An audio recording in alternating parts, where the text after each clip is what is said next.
വർഷാവർഷം തെരുവു നായ്ക്കൾക്ക് പ്രതിരോധ കുത്തിവയ്പ് എടുക്കണമെന്നാണ്. എന്നാൽ പലപ്പോഴും ഇതിലൊരു വലിയ വിട്ടുവീഴ്ച തന്നെ സംഭവിക്കുന്നുണ്ട്.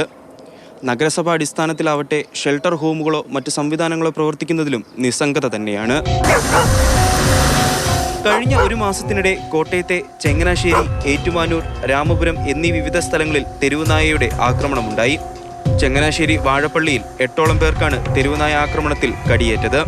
തിരുവല്ലയിൽ നടത്തിയ പരിശോധനയിൽ നായയ്ക്ക് പേവിഷബാധയുണ്ടെന്നും സ്ഥിരീകരിച്ചു. കഴിഞ്ഞ മാസമാണ് അതിരമ്പുഴ പഞ്ചായത്ത് 6-ാം വാർഡിൽ അബൂബക്കറിന്റെ വീട്ടിൽ അക്രമാസക്തരായ തെരുവുനായ്ക്കൂട്ടം വീട്ടുവളപ്പിൽ കയറി 20 കോഴികളെ കൊന്നുതിന്നത്. ഇങ്ങനെ തെരുവുനായ ആക്രമണം ഓരോ ദിവസവും വർദ്ധിക്കുന്നു.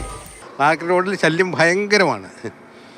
അതുപോലെ തന്നെ നമ്മുടെ ഏതെല്ലാം കവലകളുണ്ടോ അവിടെ എല്ലാം ഈ തെരുവുനായ്ക്കളുടെ ഒരു രാത്രി കാലത്ത് പേടിയാണ്.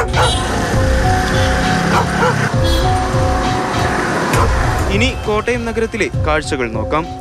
ചന്തയിലും പരിസരത്തും നായശല്യം വർദ്ധിക്കുന്നതിന്റെ പ്രധാന കാരണങ്ങളിലൊന്ന് മാലിന്യമാണ്.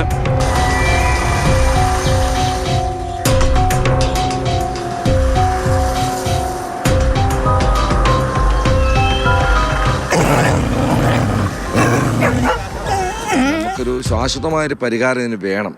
കാരണം ഇത് അതിരൂക്ഷമായിക്കൊണ്ടിരിക്കും. ഇതിപ്പം ആളുകൾക്ക് രാവിലെ നടക്കാൻ പറ്റാത്തൊരവസ്ഥ, അതുപോലെ തന്നെ കുട്ടികൾക്ക് സ്കൂളിൽ പോയാൽ തിരിച്ചു വരാനും പറ്റാത്ത അവസ്ഥ.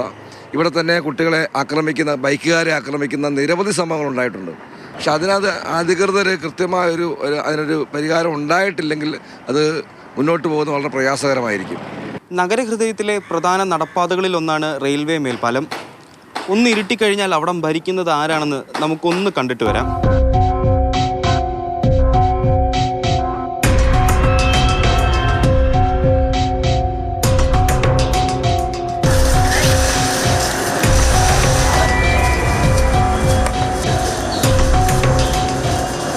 ഈ കണ്ടതിലുമേറെയാണ് കോട്ടയത്തെ നായശല്യം.